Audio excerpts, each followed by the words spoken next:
कभी अगर एटीट्यूड रखना हो तो एक बाज की तरह रखना, क्योंकि आसमान में वैसे उड़ते तो कई पक्षी हैं, लेकिन बाज उन सभी पक्षियों और आसमान का राजा होता है। क्योंकि एक बाज का एटीट्यूड बाकी पक्षियों के बीच रहना, साथ उड़ना या उनके जैसा बनना नहीं होता, बल्कि वो अकेला उड़ता है और सभी पक्षियों से सबसे ज्यादा और ऊंचा उड़ना उसका लक्ष्य होता है। आसमान में इतना ऊपर चले जाना जहां उसको कोई टच ना कर सके, कोई डिस्टर्ब ना कर सके और ना ही उसे कोई चोट पहुंचा सके। क्योंकि जब एक उड़ते हुए बाज की पीठ पर बैठा हुआ कौवा उसे चोंच मारता है, उसे परेशान करता है, तो बाज उस कौवे से लड़ता नहीं है, उसे कोई रिस्पॉन्स नहीं देता। वो बस चुपचाप अपने पंखों को फैलाकर आसमान में ऊपर और ऊपर उड़ता जाता है। बाज आसमान में जितना ज्यादा ऊपर जाता जाता है, उस कौवे की परेशानी उतनी ही बढ़ती जाती है। वो ऊंचे आसमान में सांस नहीं ले पाता और ऑक्सीजन की कमी की वजह से वो कौवा बेहोश होकर अपने आप गिर जाता है और बाज उस कौवे की चोंच से होने वाले दर्द से मुक्त हो जाता है। दोस्तों, हमारी जिंदगी भी कुछ ऐसी ही है। ये कौवा आपकी लाइफ के सारे चैलेंजेस को दिखाता है और ये बाज आपके स्ट्रॉन्ग मेंटल एटीट्यूड को।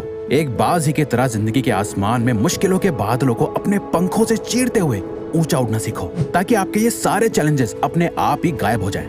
जब लोग आपको ताने कसे तो उससे और ऊपर उड़ जाओ। जब लाइफ आपको सामने से चैलेंज करे, उससे और ऊपर उड़ जाओ। जब आपको जिंदगी की एक के बाद एक प्रॉब्लम्स तोड़ के रख दे, और ऊपर उड़ जाओ। एक बाज की असली पावर उसके पंखों में है। अगर वो अपने पंखों को नहीं खोलेगा तो उड़ नहीं पाएगा। वैसे अगर आप अपने माइंड को ओपन नहीं रखोगे सीखने के लिए, इंप्रूव होने के लिए, स्ट्रांग होने के लिए, तो आप कभी नहीं उड़ पाओगे।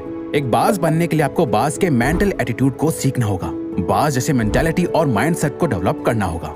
बाज को तूफान पसंद होते हैं। डॉक्टर एपीजे अब्दुल कलाम ने एक बार कहा था, all birds find shelter during a rain, but eagle avoids rain by flying above the clouds. यानी जब आसमान में बादल छा जाते हैं, कुदरत की तरफ से एक तूफान आने का इशारा होता है, जिसे देख बाकी सारे पंछी छुप जाते हैं। एक बाज इसी तूफान से डरता नहीं, बल्कि और ज्यादा एक्साइटेड हो जाता है। बाज इस तूफान के साथ आने वाले चैलेंजेस को बहुत इंजॉय करता है। जब तूफान की हवाएं और ज्यादा तेज हो जाती हैं, वो उस तेज हवा का यूज करके आसमान में और ऊपर चला जाता है। बहुत ऊपर पहुंचने के बाद वो उन बादलों से भी ऊपर आ जाता है जो बादल वो बारिश कर रहे होते हैं। आपकी लाइफ की हर एक प्रॉब्लम में सोल्यूशन छुपा हुआ है, हर एक चैलेंज में अपॉर्चुनिटी छुपी हुई है।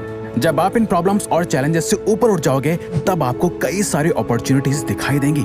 जैसे कि नेपोलियन हिल भी कहते हैं, every challenge brings a great opportunity with it. अब जिस दिन एक बाज की तरह लाइफ की सारी डिफिकल्टीज और प्रॉब्लम्स को लाइफ में ग्रो होने की, खुद को बदलने की अपॉर्चुनिटीज की तरह देखने लगोगे, तब जाके आप बहुत ऊंचा उड़ना सीख पाओगे। बाज अपने घोंसले में नरम घास नहीं रखता। क्या आपको पता है, एक बाज के घोंसले में कभी कोई नरम चीज नहीं होती। वो अपने घोंसले से उन घासों को निकाल के फेंक देता है जो उसे आराम करने पे मजबूर करती है, क्योंकि वो एक बाज है।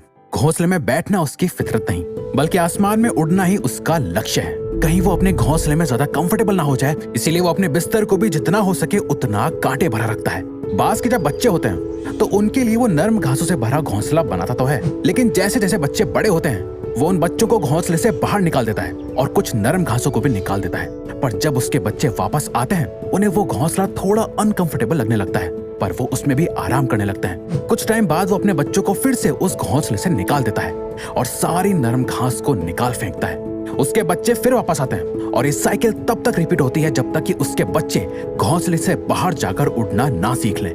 और एक बार जब वो उड़ना सीख जाते हैं तो वो समझ जाते हैं घोंसले के कंफर्ट में रहने से ज्यादा आसमान में उड़ना ही उनका असली मकसद है। एक बाज भी इस बात को समझता है कि कंफर्ट जोन उसके लिए कितना खतरनाक हो सकता है, पर हम इंसान अपनी लाइफ को जितना हो सके उतना कंफर्टेबल बनाते जाते हैं। भूख लगी है तो ऑनलाइन खाना मंगा लिया, बोर हो रहे हैं तो रील्स स्क्रॉल कर ली। ये सारी बड़ी बड़ी कंपनीज आपकी लाइफ को जितना हो सके उतना इजी और कंफर्टेबल बना रही हैं, और ये आपको जितना हो सके उतना वीक बना रहे हैं। आप जितना ज्यादा कंफर्टेबल जोन में रहोगे, आप उतना ही ज्यादा आलसी होते जाओगे और आपका फ्यूचर उतना ही ज्यादा अनकंफर्टेबल और मुश्किल बनता जाएगा। हमारा कंफर्ट जोन ही हमारा सबसे बड़ा दुश्मन होता है और हमें इसका अंदाजा तक नहीं होता।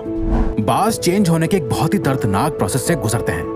बाज का अपनी स्पीशीज यानी पक्षियों में सबसे लंबा लाइफ स्पैन और उम्र होती है, जो कि 70 साल तक जिंदा रह सकता है। लेकिन इसी एज तक पहुंचने के लिए उन्हें एक बहुत ही पेनफुल और दर्दनाक प्रोसेस से गुजरना होता है, जो एक तरह से उन्हें एक दूसरी जिंदगी देता है। 40 की उम्र तक आते आते एक बाज के लंबे और नुकीले नाखून कमजोर हो चुके होते हैं, जिससे वो अपने शिकार को पकड़ नहीं पाते। उसकी नुकीली चोंच अब मुड़ चुकी होती है, उसके पुराने सारे पर उसकी छाती से चिपक जाते हैं जिससे उससे उड़ने में बहुत दिक्कत आती है। अब बाज को एक चॉइस लेनी होती है, या तो वो ऐसे ही मर जाए या फिर अपने आप को एक पेनफुल प्रोसेस से गुजार कर बदला जाए, जिसे करने के लिए वो अपने घोंसले में जाता है और अपनी चोंच को तब तक पत्थर पे जोर जोर से मारता है जब तक कि वो टूट नहीं जाती। फिर वो अपनी चोंच के दोबारा बड़े होने का इंतजार करता है और चोंच ग्रो होने के बाद उस चोंच का यूज करके अपने नाखून उखाड़ देता है और उनका दोबारा ग्रो होने का इंतजार करता है। जब ये हो जाता है उसके बाद वो अपनी चोंच और पंजों से अपने पंखों में से मोटे मोटे फेदर्स यानी पंखों को तोड़कर निकाल देता है और सिर्फ हल्के फेदर्स को रखता है। इसके बाद बाज अपने रिबर्थ की सबसे पहली उड़ान भरता है और खुद को जीने के 30 और साल दे देता है। बाज अकेला ही क्यों उड़ता है? एक बाज बाकी सारे पंछियों में सबसे ऊंचा उड़ता है, जिसके लेवल को कोई दूसरा पंछी टच नहीं कर सकता। बाज ये मानता है कि वो बाकी सभी पंछियों में सबसे सुप्रीम यानी ऊंची श्रेणी का है, इसीलिए वो हमेशा अकेले ही उड़ना पसंद करता है। एक बाज कभी किसी चिड़िया, कबूतर या कौवे के साथ नहीं उड़ता, या तो वो बाकी बाज के साथ उड़ेगा या फिर अकेले, पर कभी किसी छोटे मोटे पंछी के साथ नहीं रहता। अगर हम सभी पंछी हैं और आपको सभी पंछियों से बेहतर और सुप्रीम बनना है, तो आपको अपने आसपास के सभी छोटे मोटे पंछियों यानी छोटी सोच और कम एबिलिटी वाले के साथ नहीं, उनसे ऊंचा उड़ना सीखो। अगर आप लाइफ में कुछ बड़ा करना चाहते हो तो उन लोगों से दूर जाना होगा जिनकी सोच ही छोटी है, जो कभी कुछ बड़ा सोच ही नहीं सकते। जो लोग आसमान में ऊंचा नहीं उड़ना चाहते वो आपको भी जमीन पर ही रखेंगे, बेशक आप अकेले क्यों ना पड़ जाओ। अगर आप ऊंचा उड़ना चाहते हो तो आपको उन लोगों से ऊपर उठना पड़ेगा जो लोग खुद तो नीचे ही रहते हैं और आपको भी ऊंचा उड़ता हुआ नहीं देखना चाहते। एक बाज की तरह स्ट्रॉन्ग विजन डेवलप करो। एक बाज अपने शिकार को 5 किलोमीटर दूर से ही देख लेता है और जब वो अपने टारगेट को लॉक कर लेता है, जब उसका गोल एकदम क्लियर हो जाता है, फिर उससे फर्क नहीं पड़ता कि रास्ते में क्या है, कितने पेड़ हैं, कितने लोग हैं, वो शिकार कितना खतरनाक हो सकता है, वहां तक पहुंचना कितना मुश्किल है। वो कुछ भी करके अपने शिकार को पकड़ लेता है और अपने गोल को अचीव कर लेता है।